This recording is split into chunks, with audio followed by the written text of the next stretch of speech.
Hi friends, ಚಶುಮೋರ ಕನ್ನಡವನ್ನ subscribe ಮಾಡಿ support ಮಾಡಿ. ಇವತ್ತು ಬಿದಿರು ಕಡಲೆ ಸಾಂಬಾರು ಮಾಡೋಣ ಹೇಗನ್ನ ನೋಡೋಣ ಬನ್ನಿ. ಊರಿಂದ ಅಜ್ಜಿ ಕರಳೆನ ಆಗಲೇ ಕಟ್ ಮಾಡಿ ಇಟ್ಕೊಂಡು ಅದನ್ನು ಸಣ್ಣದಾಗಿ ಕಟ್ ಮಾಡಿ ತೊಗೊಂಬಂದಿದ್ರು. ಅರ್ಧ ಕಪ್ ಕರಳೆ ಇದೆ ಇಲ್ಲಿ. ಕಡಲೆನ ಇದು ಚೆನ್ನಾಗಿ ತೊಳೆದು ಚೆನ್ನಾಗಿ ಕ್ಲೀನ್ ಮಾಡಬೇಕು. ಕೆಂಪು ಕಲರ್ ಬರಬಾರ್ದು, ವೈಟ್ ಕಲರ್ ಆಗಿ ಇರಬೇಕು. ಆ ರೀತಿ ಚೆನ್ನಾಗಿ ಕಟ್ ಮಾಡಿ ತೊಳೆದಿಟ್ಕೋಬೇಕು. ನೆಕ್ಸ್ಟ್ ಇದರಲ್ಲಿ ಸ್ವಲ್ಪ ನೀರು ಹಾಕಿ ಇದನ್ನು ಚೆನ್ನಾಗಿ ಬೇಯಿಸಬೇಕು. ಚೆನ್ನಾಗಿ ಬೇಯಕ್ಕೆ ಇಟ್ಕೊಬೇಕು ಒಂದು ಕಡೆ. ನೆಕ್ಸ್ಟ್ ಇದಕ್ಕೆ ರುಬ್ಬಕ್ಕೆ ಬೇಕಾಗಿರೋಂಥ ಮಸಾಲೆನ ರೆಡಿ ಮಾಡ್ಕೊಳ್ಳೋಣ. ಒಂದು ಜಾರಲ್ಲಿ ಸ್ವಲ್ಪ ಕೊತ್ತಂಬರಿ ಸೊಪ್ಪು, ಸ್ವಲ್ಪ ಅರಿಶಿನ, ಮತ್ತು ಇಲ್ಲಿ 2 ಈರುಳ್ಳಿ ತೊಗೊಂಡಿದ್ದೀನಿ, ಅರ್ಧ ಕಪ್ ಆಗೋಷ್ಟು ಈರುಳ್ಳಿ ಇಷ್ಟು, ಮತ್ತು ಒಂದು ಅರ್ಧ ಇಂಚಾಗಷ್ಟು ಶುಂಠಿ ಇಷ್ಟನ್ನು ರೆಡಿ ಮಾಡ್ಕೋಬೇಕು. ಇದು ಈರುಳ್ಳಿ ಖಾರನ ರೆಡಿ ಮಾಡ್ಕೋಬೇಕು. ಈ ಸಾಂಬಾರಿಗೆ 3 ರೀತಿಯ ಖಾರಗಳನ್ನ ರೆಡಿ ಮಾಡ್ಕೋಬೇಕು. ಇದರಲ್ಲಿ ಈರುಳ್ಳಿ ಖಾರ ಅದನ್ನು ಈ ರೀತಿ ಒಂದು ಕಡೆ ರುಬ್ಬಿಟ್ಕೊಬೇಕು. ನೆಕ್ಸ್ಟ್ ಇದಕ್ಕೆ ಸಾಂಬಾರಿಗೆ ಬೀನಿಸ್ ಕಾಳು, ಬೀನಿಸ್ ಚೊಟ್ಟು, ಮೂಲಂಗಿ ಇದನ್ನು ಕರಳೆ ಜೊತೆ ಹಾಕೋದ್ರಿಂದ ಸಾಂಬಾರು ತುಂಬ ಟೇಸ್ಟ್ ಕೊಡುತ್ತೆ. ಹಾಗೆ ತುಂಬ ಚೆನ್ನಾಗಿರುತ್ತೆ. ಕಾಳು ಕರಳೆ ಎಲ್ಲ ಬಾಯಿಗೆ ಸಿಗ್ತಾಯಿದ್ರೆ ಕರಮ್ ಕರಮ್ ಅಂತ ತುಂಬ ಚೆನ್ನಾಗಿರುತ್ತೆ. ನೋಡಿ, ಕರಳೆ ಬೆಂದಿದೆ, ಈರುಳ್ಳಿ ಖಾರನೂ ರೆಡಿಯಾಗಿದೆ. ನೆಕ್ಸ್ಟ್ ಅದೇ ಜಾರ್ಗೆ 2 ಟೊಮೊಟೊ ಮತ್ತು 4 ಸ್ಪೂನಲ್ಲಿ ನಾನು ನಾನ್ ವೆಜ್ ಪೌಡರ್ ತೊಗೊಂಡಿದ್ದೀನಿ. ಮಟನ್ ಸಾಂಬಾರು ಪೌಡ್ರನ್ನ ಹಾಕೊಬೇಕು. ಇದು ಟೊಮೊಟೊ ಖಾರ ಒಂದು ಕಡೆ ರೆಡಿ ಮಾಡಿ ಇಟ್ಕೋಬೇಕು. ನೆಕ್ಸ್ಟು ಕಾಯಿ ಖಾರ, ಅದಕ್ಕೆ ಸ್ವಲ್ಪ ಚಕ್ಕೆ, 1-2 ಲವಂಗ, ಏಲಕ್ಕಿ, ಮತ್ತು ಅರ್ಧ ಕಪ್ ಆಗೋಷ್ಟು ತೆಂಗಿನಕಾಯಿ, ಮತ್ತು ಸ್ವಲ್ಪ ಹುರ್ಗಡ್ಲೆ ಇಷ್ಟು ಹಾಕಿ ಒಂದು ಕಾಯಿ ಖಾರನ ರೆಡಿ ಮಾಡಿ ಇಟ್ಕೊಬೇಕು. ನೆಕ್ಸ್ಟು ಈ ಕಡೆ ಬೆಂದಿರೋ ಅಂಥ ಕಡಲೆನ ಸೋಸ್ಕೊಬೇಕು. ಒಂದು ಜಾರ್ಲಿಗೆ ತೊಗೊಂಡು ಅದನ್ನು ನೀರೆಲ್ಲ ಒಂದು ಕಡೆ ತೆಗೆದಿಟ್ಟು, ಅದರಲ್ಲಿ ಕಡಲೆಯಲ್ಲಿ ನೀರಂಶ ಇರಬಾರ್ದು. ಹಾಗೆ ನೀಟಾಗಿ ಅದನ್ನು ಕಡಲೆನ ಚೆನ್ನಾಗಿ ಇಂಟ್ಕೊಬೇಕು. ಅದನ್ನು ಚೆನ್ನಾಗಿ ಇಂಟ್ಕೊಂಡು ನಾವು ಆಗಲೇ ರೆಡಿ ಮಾಡಿ ಕಟ್ ಮಾಡಿ ಇಟ್ಕೊಂಡಿರೋಂಥ ತರಕಾರಿ ಕಾಳು ಜೊತೆಗೆ ಅದನ್ನು ಹಾಕ್ಕೊಬೇಕು, ಮಿಕ್ಸ್ ಮಾಡ್ಕೋಬೇಕು.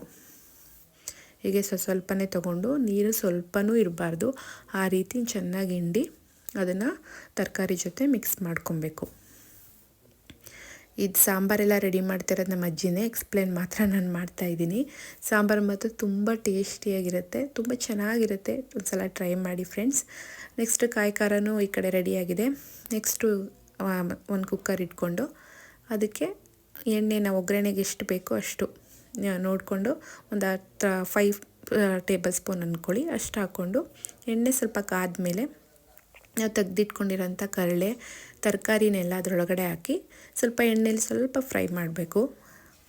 ಅದು ತರಕಾರಿದು ಹಸಿ ವಾಸನೆ ಎಲ್ಲ ಹೋಗಬೇಕಲ್ಲ, ಅದಕ್ಕೋಸ್ಕರ ಚೆನ್ನಾಗಿ ಸ್ವಲ್ಪ ಫ್ರೈ ಮಾಡಿ ಒಂದು 2 ಸೆಕೆಂಡ್ಸ್ ಆದಮೇಲೆ ನಾವು ಈರುಳ್ಳಿ ಖಾರ ರೆಡಿ ಮಾಡ್ಕೊಂಡಿದ್ವಲ್ಲ, ಸಾಂಬಾರು ಸೊಪ್ಪು, ಈರುಳ್ಳಿ, ಶುಂಠಿ, ಅರಿಶಿನ ಹಾಕಿ ಅದನ್ನು ಹಾಕಿ ಚೆನ್ನಾಗಿ ಒಗ್ಗರಣೆ ಇಡ್ಸ್ಕೊಬೇಕು. ಹಸಿ ವಾಸನೆ ಹೋಗೋ ಥರ ನೀಟಾಗಿ ಅದನ್ನು ಒಗ್ಗರಣೆ ಮಾಡ್ಕೊಬೇಕು. ನೆಕ್ಸ್ಟು ಖಾರದ ಪುಡಿ ನಾವು ರೆಡಿ ಮಾಡಿದ್ವಲ್ಲ, ಖಾರದ ಪುಡಿ ಮತ್ತು ಟೊಮೊಟೊ ಅದನ್ನು ಕೂಡ ಆಡಿಸಿರೋದನ್ನು ಕೂಡ ಅದರೊಳಗಡೆ ಹಾಕಿ ಆ ಖಾರದ ಪುಡಿದು ಘಾಟ್ ಸ್ವಲ್ಪ ಹೋಗೋವರೆಗೂ ಅದನ್ನು ಕೂಡ ಸ್ವಲ್ಪ ಚೆನ್ನಾಗಿ ರೋಸ್ಟ್ ಮಾಡ್ಕೊಬೇಕು. ನಮ್ಮ ಕಡೆ ಮೈಸೂರು ಕಡೆ ಕರಳೆ ಅಂತಾರೆ, ನಿಮ್ಮ ಕಡೆ ಯಾವ್ಯಾವ ಕಡೆ ಏನಂತಾರೆ ಗೊತ್ತಿಲ್ಲ, ಅದು ಕಮೆಂಟ್ ಮಾಡಿ ಫ್ರೆಂಡ್ಸ್. ಹಾಗೆ ರುಚಿಗೆ ತಕ್ಕಷ್ಟು ಸ್ವಲ್ಪ ಸಾಲ್ಟ್ ಹಾಕ್ಕೊಳ್ತಾಯಿದ್ದೀನಿ. ಸಾಲ್ಟ್ ಹಾಕ್ಕೊಂಡ್ಮೇಲೆ ನೆಕ್ಸ್ಟ್ ಸ್ವಲ್ಪ ಚೆನ್ನಾಗಿ ಬೆಂದಮೇಲೆ ಈ ಕಾಯಿ ಖಾರ ರೆಡಿಯಾಗಿತ್ತಲ್ಲ, ಕಾಯಿ ಖಾರನ ಕೂಡ ಹಾಕ್ಕೊಬೇಕು. ಅದನ್ನು ಕೂಡ ಚೆನ್ನಾಗಿ ಮಿಕ್ಸ್ ಮಾಡಿ ಒಂದು 2 ಸೆಕೆಂಡ್ ಎಲ್ಲ ಖಾರ ಎಲ್ಲ ಮಸಾಲೆ ಸ್ವಲ್ಪ ಸೆಟ್ ಆಗೋಂಗೆ ಮಿಕ್ಸ್ ಮಾಡಿಬಿಟ್ಟು ಉಪ್ಪೆಲ್ಲ ಮಿಕ್ಸ್ ಮಾಡಾದ್ಮೇಲೆ ನಿಮಗೆ ಸಾಂಬಾರು ಒಂದು ಹದಕ್ಕೆ ಯಾವ ರೀತಿ ತುಂಬ ತೆಳ್ಳಗೂ ಅಲ್ಲ, ತುಂಬ ಗಟ್ಟಿನೂ ಅಲ್ಲ, ಆ ರೀತಿ ಹೊಂದ್ಕೊಳ್ಳೋ ಹಾಗೆ ನೀರು ಹಾಕ್ಕೊಂಡು ಒಂದು ಮುಚ್ಚಳ ಮುಚ್ಚಿದ್ರೆ ಒಂದೇ ವಿಷಲ್ಗೆ ನೋಡಿ ಕರಳೆ ಸಾಂಬಾರು, ಬೀನಿಸ್ ಕಾಳು, ಮೂಲಂಗಿ ಜೊತೆ ಕರಳೆ ಸಾಂಬಾರು, ಬಿದಿರು ಕರಳೆ ಸಾಂಬಾರು ರೆಡಿಯಾಗಿದೆ. ಅದ್ರ ಜೊತೆಗೆ ಮುದ್ದೆ, ಬಿಸಿ ಬಿಸಿ ಮುದ್ದೆ ಜೊತೆ ಈ ಬಿದಿರು ಕರಳೆ ಸಾಂಬಾರು ಊಟ ಮಾಡ್ತಾಯಿದ್ರೆ ತುಂಬ ಟೇಸ್ಟಿಯಾಗಿರುತ್ತೆ. ಸಾಂಪ್ರದಾಯಿಕ ಶೈಲಿಯ ಬಿದಿರು ಕರಳೆ ಸಾಂಬಾರು ಟ್ರೈ ಮಾಡಿ ಫ್ರೆಂಡ್ಸ್. ಕಮೆಂಟ್ ಮಾಡಿ, ಹಾಗೆ ಸಬ್ಸ್ಕ್ರೈಬ್ ಮಾಡಿ. Thank you for watching.